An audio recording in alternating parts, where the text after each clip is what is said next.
जो राष्ट्र की सेवा को अपना सर्वोत्तम कर्तव्य माने, जो लोकतांत्रिक तरीके से प्रशासन चलाए, जो ईमानदारी से, अनुशासन से, समर्पण से भरा हुआ हो, जो देश के लक्ष्यों के लिए दिन रात काम करे। आज जब हम विकसित भारत बनाने के संकल्प के साथ आगे बढ़ रहे हैं, तो सरदार वल्लभ भाई पटेल की ये बातें और ज्यादा प्रासंगिक हो जाती हैं। मंत्रिमंडल के मेरे सहयोगी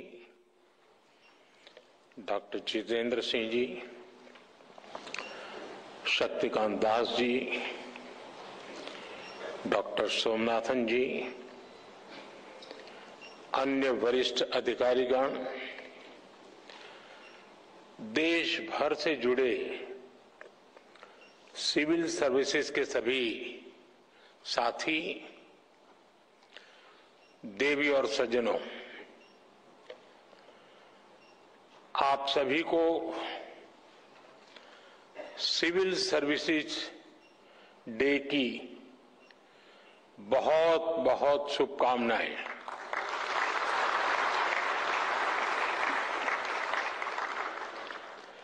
इस बार का सिविल सर्विस डे कई वजहों से बहुत विशेष है। इस साल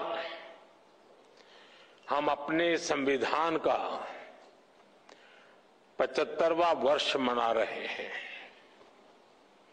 और ये सरदार वल्लभ भाई पटेल जी की 150वीं जयंती का भी साल है। 21 अप्रैल 1947 को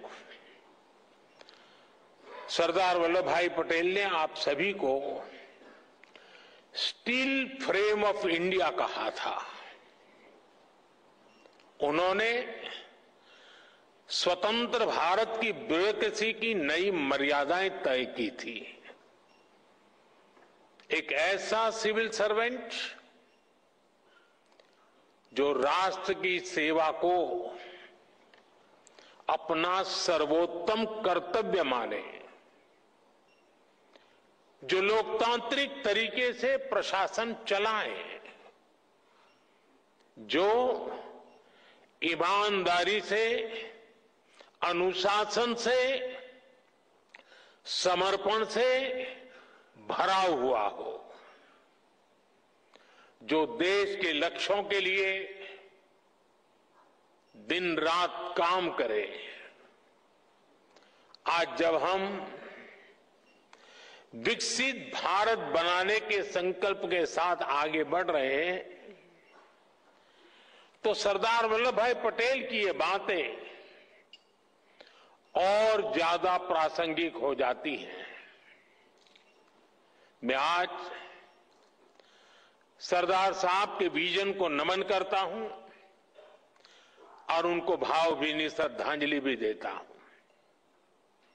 साथियों, कुछ समय पहले मैंने लाल किले से कहा था कि आज के भारत को आने वाले 1000 साल की नींव को मजबूत करना है। एक हिसाब से देखें तो 1000 साल की सहस्त्राब्दी में पहले 25 साल बीत गए हैं। ये नई शताब्दी का 25वां साल है और नए मिलेनियम यानी नई सहस्त्राब्दी का भी 25वां साल है। हम आज जिन नीतियों पर काम कर रहे हैं,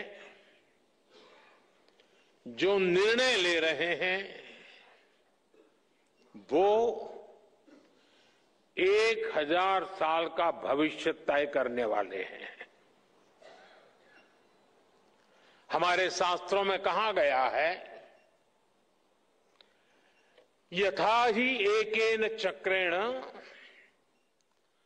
नरथस्य गति ही भवेत् एवं पुरुष कौर्ण बिना दैवम न सिद्ध्यति।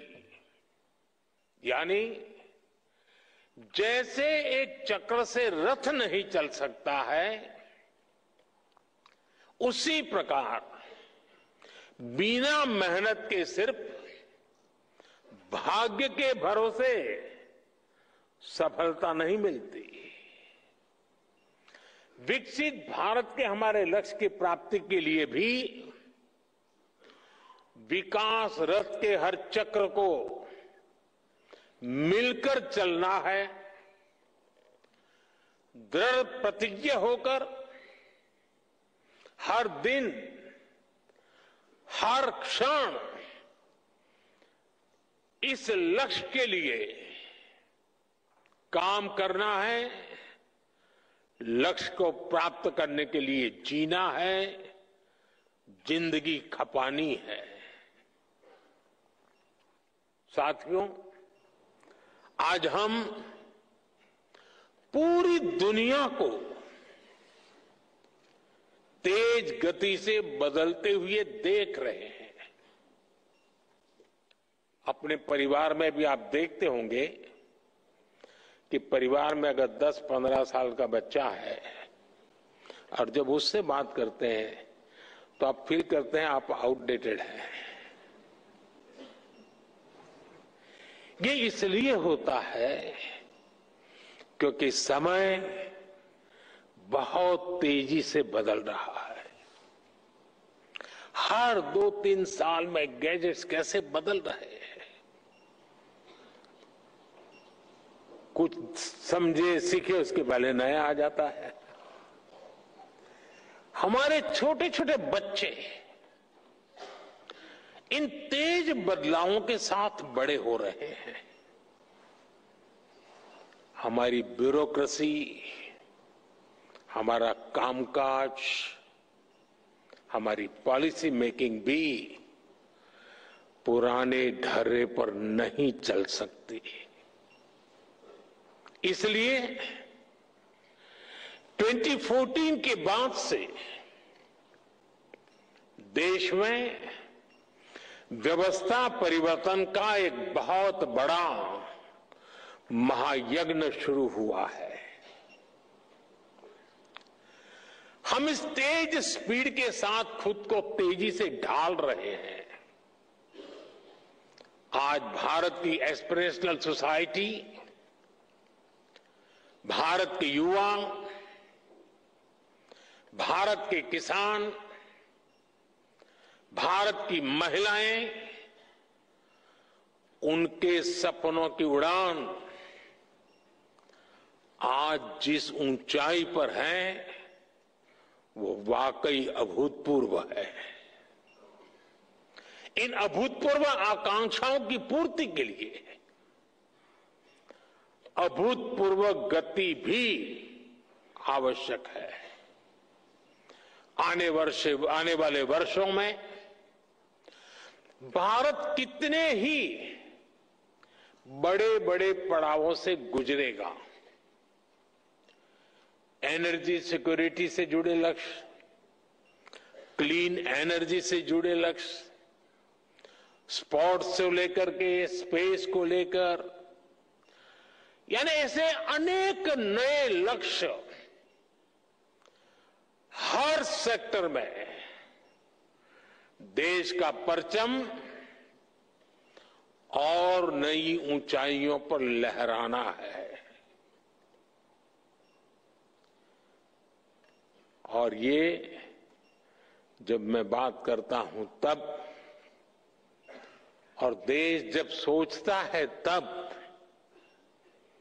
हर किसी की नजर आप पर है, भरोसा आप पर है, बहुत बड़ा दायित्व आप सब मेरे साथियों पर है। आपको जल्द से जल्द भारत को दुनिया की तीसरी सबसे बड़ी इकोनॉमी भी बनाना है। इस काम में विलंब न हो, ये हम सभी को सुनिश्चित करना है। साथियों, मुझे खुशी है कि इस बार सिविल सर्विसेज डे के theme holistic development of India रखी गई है। ये सिर्फ एक थीम नहीं है, ये हमारा कमिटमेंट है। देश की जनता से हमारा वादा है। होलिस्टिक डेवलपमेंट ऑफ इंडिया यानी no village left behind, no family left behind, no citizen left behind. असल प्रगति का मतलब छोटे बदलाव नहीं, बल्कि फुल स्केल इंपैक्ट होता है। हर घर में क्लीन वाटर, हर बच्चे को क्वालिटी एजुकेशन, हर एंटरप्रेन्योर को फाइनेंशियल एक्सेस और हर गांव को डिजिटल इकोनॉमी का लाभ। ऐसी ही बातें हैं जो होलिस्टिक डेवलपमेंट, मैं मानता हूं, क्वालिटी इन गवर्नेंस सिर्फ स्कीम्स लॉन्च करने से नहीं आती, बल्कि क्वालिटी इन गवर्नेंस इससे तय होती है कि वो स्कीम कितनी गहराई तक जनता के बीच पहुंची और उसका कितना रियल इंपैक्ट हुआ। आज राजकोट हो, गोमती हो, तिनसुकिया हो, कोरापुट हो, ऐसे कितने ही जिलों में हम यही इंपैक्ट देख रहे हैं। स्कूल में अटेंडेंस बढ़ाने से लेकर सोलर पावर तक अनेक जिलों ने बहुत अच्छा काम किया और जो तय किया वो पूरा करके दिखाया, और उसमें से कई जिलों को आज पुरस्कार दिया गया है। मैं इन सभी जिलों और योजनाओं से जुड़े साथियों को भी आज विशेष बधाई देता हूं। साथियों, बीते 10 सालों में भारत ने इंक्रीमेंटल चेंज से आगे बढ़कर इंपैक्टफुल ट्रांसफॉर्मेशन तक का सफर देखा है। आज भारत का governance model next generation reform पर फोकस कर रहा है। हम टेक्नोलॉजी और इनोवेशन और इनोवेटिव प्रैक्टिसेस के जरिए सरकार और नागरिकों के बीच की दूरी समाप्त कर रहे हैं। इसका इंपैक्ट ग्रामीण और शहरी क्षेत्रों के साथ साथ दूर दराज के इलाकों में भी दिख रहा है। आपसे एस्पिरेशनल डिस्ट्रिक्ट की कई बार चर्चा हुई है, लेकिन एस्पिरेशनल ब्लॉक्स की सफलता भी उतनी ही शानदार है। आप जानते हैं, ये प्रोग्राम 2 साल पहले जनवरी 2023 में लॉन्च हुआ था। सिर्फ 2 साल में इन ब्लॉक्स ने जो बदलाव दिखाए हैं वो अभूतपूर्व है। इन ब्लॉक्स में हेल्थ, न्यूट्रिशन, सोशल डेवलपमेंट और बेसिक इंफ्रास्ट्रक्चर के कई इंडिकेटर्स में शानदार प्रगति हुई है और कुछ स्थान पर तो राज्य की एवरेज से भी आगे निकल गए हैं। राजस्थान के टोंक जिले के पीपलू ब्लॉक में 2 साल पहले आंगनवाड़ी सेंटर्स में बच्चों की मेजरमेंट एफिशिएंसी सिर्फ 20% थी। अब ये 99% से भी ज्यादा हो गई है।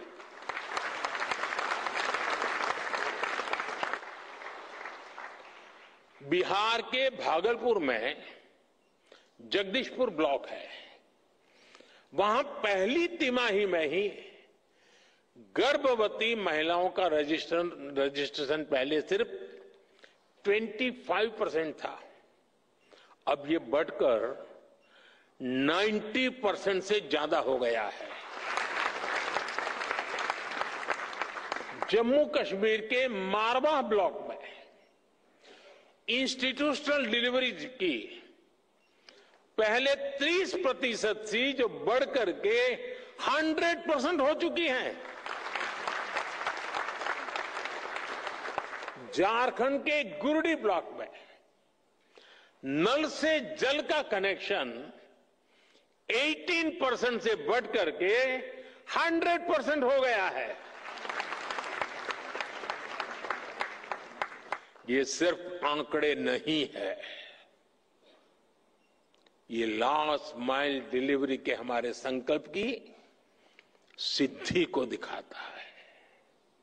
ये दिखाते हैं कि सही इंटेंट, सही प्लानिंग और सही एग्जीक्यूशन से दूर दराज के हिस्सों में भी इच्छित परिवर्तन संभव है।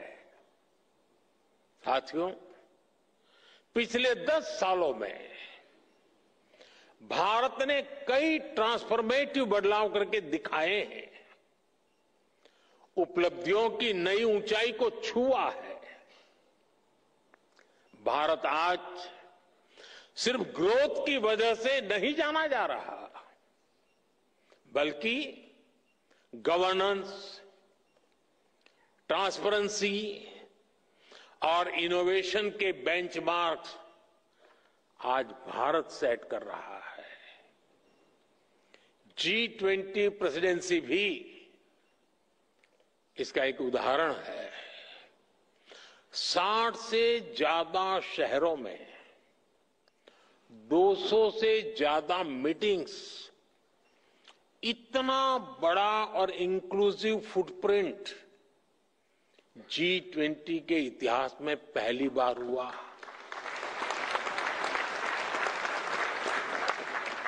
और यही तो होलिस्टिक अप्रोच है। जन भागीदारी की अप्रोच ने G20 को एक जन आंदोलन दिया। स्कूल में 8वीं कक्षा का बच्चा भी चर्चा करता था G20 हो रही है, और दुनिया ने भी माना India is not just participating, it is leading. साथियों, आजकल हम गवर्नमेंट एफिशिएंसी की भी बहुत चर्चा सुनते हैं, लेकिन भारत इसमें भी दुनिया के दूसरे देशों से 10-11 साल आगे हैं। पिछले 11 वर्षों में हमने डिले सिस्टम को खत्म करने की कोशिश की है। हम नए प्रोसेसेस बना रहे हैं। हम टेक्नोलॉजी के माध्यम से टर्न अराउंड टाइम को घटा रहे हैं। ईज ऑफ बिजनेस को बढ़ावा देने के लिए हमने 40,000 से ज्यादा कंप्लायंसेस को खत्म किया है।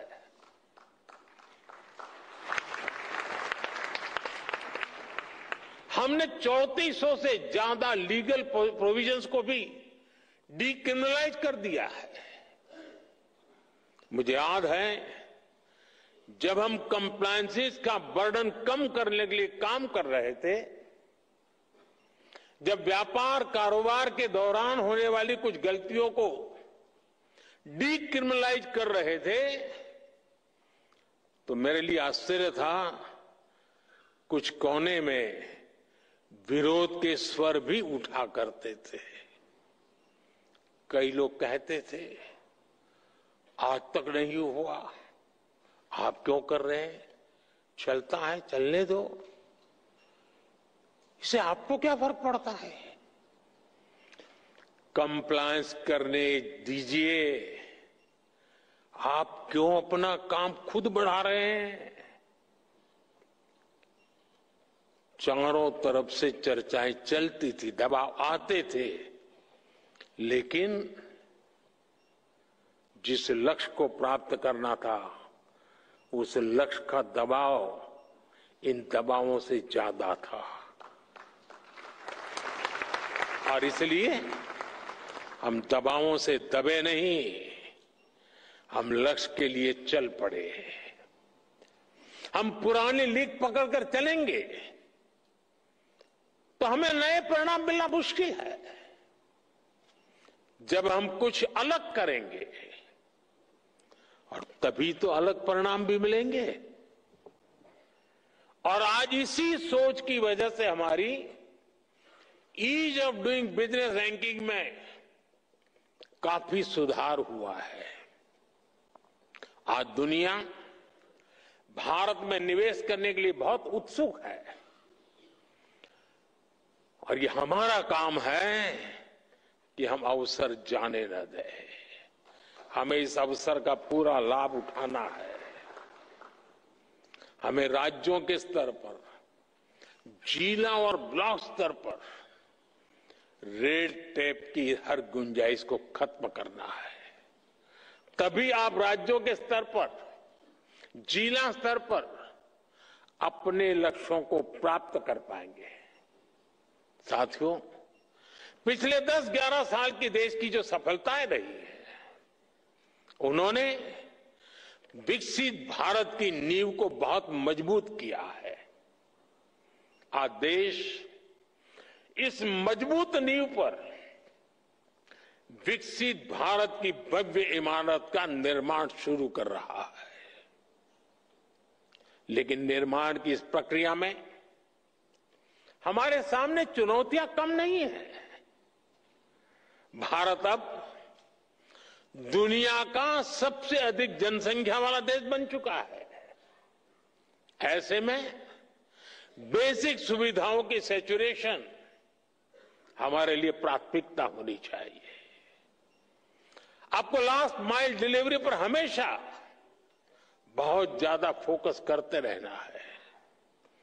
समय के साथ देशवासियों की नीड्स और एस्पिरेशंस दोनों तेजी से बदल रही है। अब सिविल सर्विस को कंटेम्पररी चैलेंजेस के हिसाब से खुद को एडेप्ट करना होगा, तभी वो रिलेवेंट बनी रह सकती है। हमें खुद के लिए नई नई कसौटियां भी नित्य बनाते रहना होगा और हर कसौटी को पार करते रहना होगा। और सफलता की सबसे बड़ी कुंजी यही है कि खुद को चुनौती देते रहो। कल किया था वो संतोष के लिए नहीं था, कल जो पाया था वो चुनौती का कारण बनना चाहिए ताकि कल मैं उससे ज्यादा कर पाऊं। अब सिर्फ पिछली सरकारों से तुलना करके अपने काम, अपनी परफॉर्मेंस को हम तय नहीं कर सकते। मेरे पहले डिस्ट्रिक्ट में फलाने भाई थे, उन्होंने इतना किया, मैंने इतना कर दिया, जी नहीं। अब हमें अपनी कसौटी बनाना है 2047 के विकसित भारत के लक्ष्य से हम कितना दूर है, हम कहां तक पहुंचे हैं। वो हिसाब किताब का वक्त समाप्त हो चुका है। अब जहां है वहां से जहां जाना है वहां अभी कितनी दूरी बाकी है, उस दूरी को पाटने का मेरा रोड मैप क्या है, मेरी गति क्या है, और मैं औरों से जल्दी 2047 तक कैसे पहुंच करके सारे लक्ष्यों को प्राप्त कर लूं, यही हमारा सपना, यही हमारा मकसद, यही हमारा लक्ष्य होना चाहिए।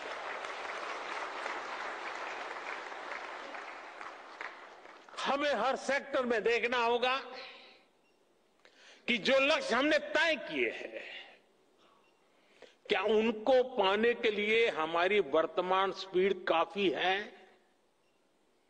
अगर नहीं है तो हमें उसे बढ़ाना है। हमें याद रखना है, आज जो टेक्नोलॉजी हमारे पास है वो पहले नहीं थी।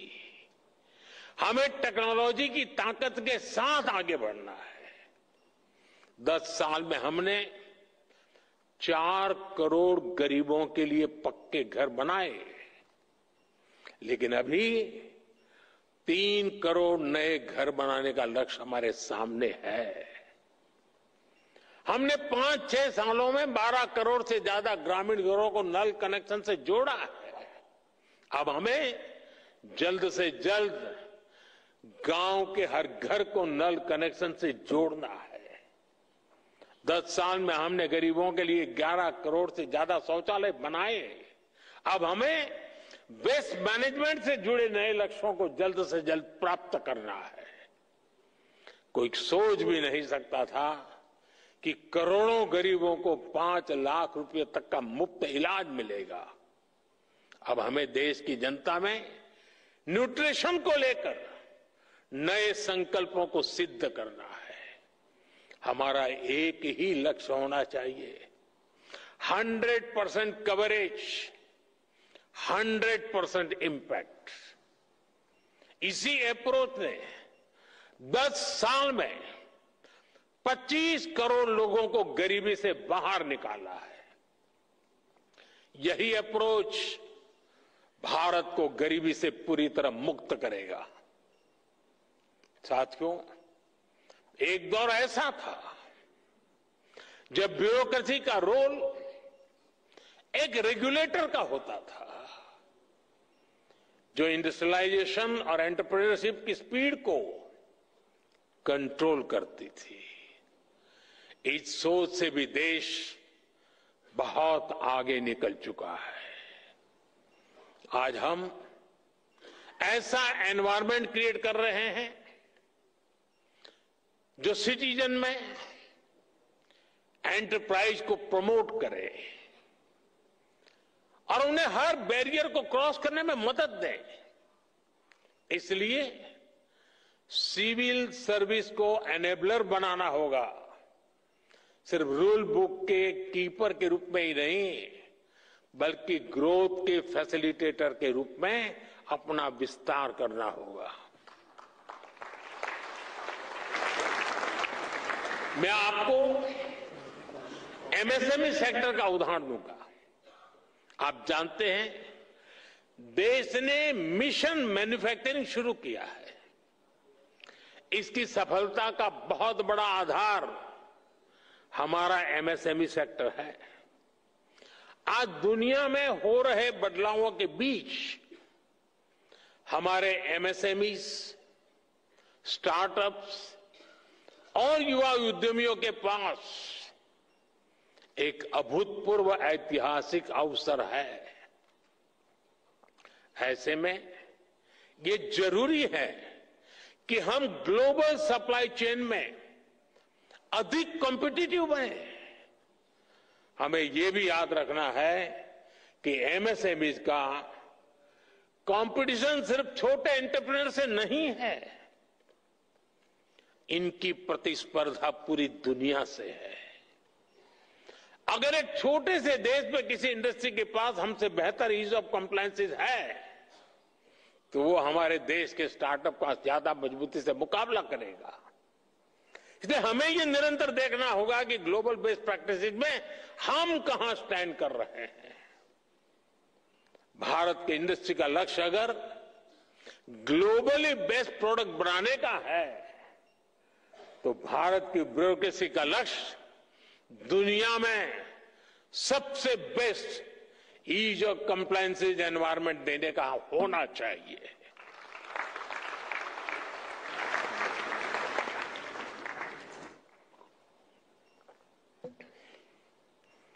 साथियों, आज की टैग ड्रिवन दुनिया में सिविल सर्वेंट्स उसको ऐसी स्किल चाहिए जो न उन्हें सिर्फ टेक्नोलॉजी समझने में मदद करे बल्कि उसे स्मार्ट और इंक्लूसिव गवर्नेंस के लिए इस्तेमाल भी कर सके। In the age of technology, governance is not about managing systems. It is about multiplying possibilities.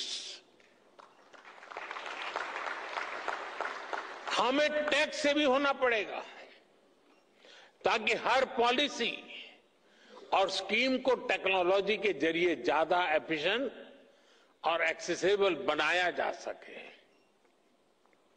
हमें डाटा ड्रिवन डिसीजन मेकिंग में एक्सपर्ट बनना होगा जिससे पॉलिसी डिजाइनिंग और इंप्लीमेंटेशन से ज्यादा एक्यूरेट कर सके।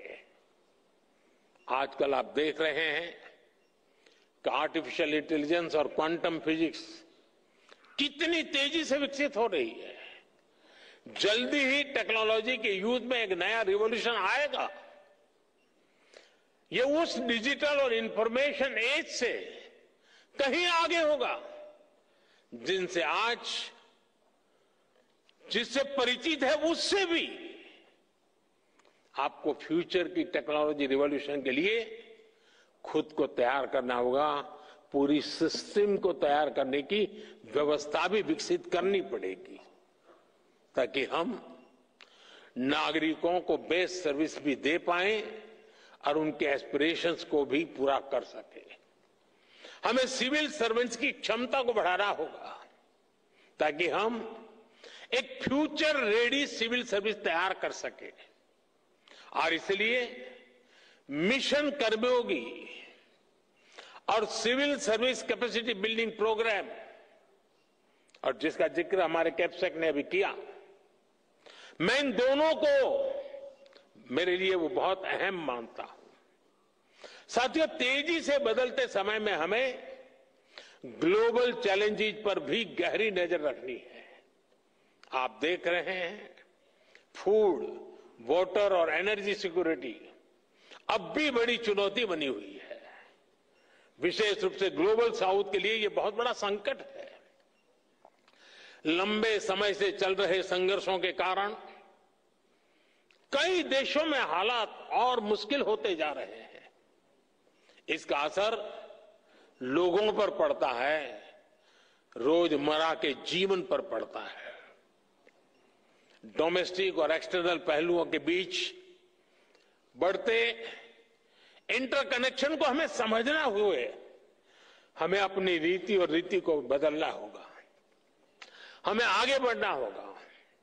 क्लाइमेट चेंज हो, प्राकृतिक आपदाएं हो, महामारी हो, साइबर क्राइम के खतरे हो, सभी में एक्शन के लिए भारत को 10 कदम आगे रहना ही होगा। हमें लोकल लेवल पर स्ट्रेटेजी बनानी होगी, रिजिलियंस डेवलपमेंट करनी होगी। साथियों, मैंने लाल किले से पंच प्राण की बात कही थी। विकसित भारत का संकल्प गुलामी की मानसिकता से मुक्ति, अपनी विरासत पर गर्व, एकता की शक्ति और कर्तव्यों को ईमानदारी से निभाना। आप सभी इन पंच प्राणों के प्रमुख वाहक हैं। हर बार जब आप इंटीग्रिटी को कन्वीनियंस पर, इनोवेशन को इनर्शिया पर या सर्विस को स्टेटस पर प्राथमिकता देते हैं, तब आप राष्ट्र को आगे बढ़ाते हैं। मुझे आप पर पूरा भरोसा है। वो युवा अधिकारी जो अपनी प्रोफेशनल जर्नी में कदम रख रहे हैं, आज उन सभी से मैं एक और बात कहूंगा। समाज में कोई भी ऐसा नहीं होता है जिसके जीवन में, जिसकी सफलता में सोसाइटी का, समाज का कुछ न कुछ योगदान न हो। समाज के योगदान के बिना किसी के लिए भी एक कदम भी आगे बढ़ना मुश्किल होता है। और इसलिए हर कोई अपने अपने सामर्थ्य के हिसाब से समाज को लौटाना चाहता है। आप सभी तो बहुत भाग्यशाली हैं कि आपके पास समाज को लौटाने का इतना बड़ा अवसर आपके पास है। आपको देश ने, समाज ने बहुत बड़ा मौका दिया है कि आप ज्यादा से ज्यादा समाज को लौटाएं।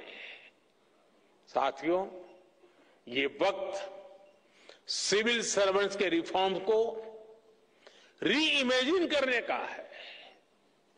हमें रिफॉर्म्स की पेस बढ़ानी है, स्केल भी बढ़ानी है। इंफ्रास्ट्रक्चर हो, रिन्यूएबल एनर्जी के लक्ष्य हो, इंटरनल सिक्योरिटी की बात हो, करप्शन को खत्म करने का हमारा मिशन हो, सोशल वेलफेयर स्कीम्स हो, ओलंपिक्स से जुड़े, स्पोर्ट्स से जुड़े लक्ष्य हो, हर सेक्टर में हमें नए रिफॉर्म्स करने हैं।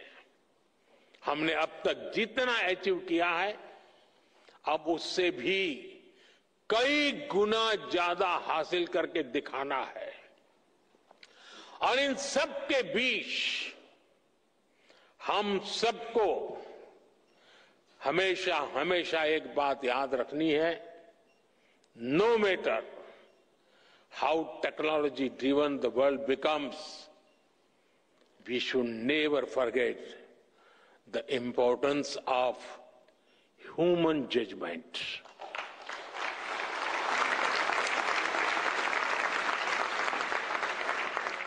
संवेदनशील रहिए, गरीब की आवाज सुनिए, गरीब की तकलीफ समझिए, उनका समाधान करना अपनी प्राथमिकता बनाइए। जैसे अतिथि देवो भव होता है, वैसे ही नागरिक देवो भव, इस मंत्र को लेकर के हमें चलना है। आपको सिर्फ भारत के सिविल सर्वेंट्स के रूप में ही नहीं, विकसित भारत के शिल्पकार के रूप में अपने दायित्व के लिए तैयार करना है। वो एक वक्त था, आप सिविल सर्वेंट बने, सिविल सर्वेंट के रूप में आगे बढ़े और आज भी सिविल सर्वेंट के रूप में सेवा कर रहे हैं। लेकिन अब वक्त बदल चुका है साथियों। मैं जिस रूप में आने वाले भारत को देख रहा हूं, जिन सपनों को मैं हिंदुस्तान के 140 करोड़ देशवासियों की आंखों में देख रहा हूं, और इसलिए मैं अब कह रहा हूं कि आप सिर्फ सिविल सर्वेंट नहीं हैं, आप नए भारत के शिल्पकार हैं।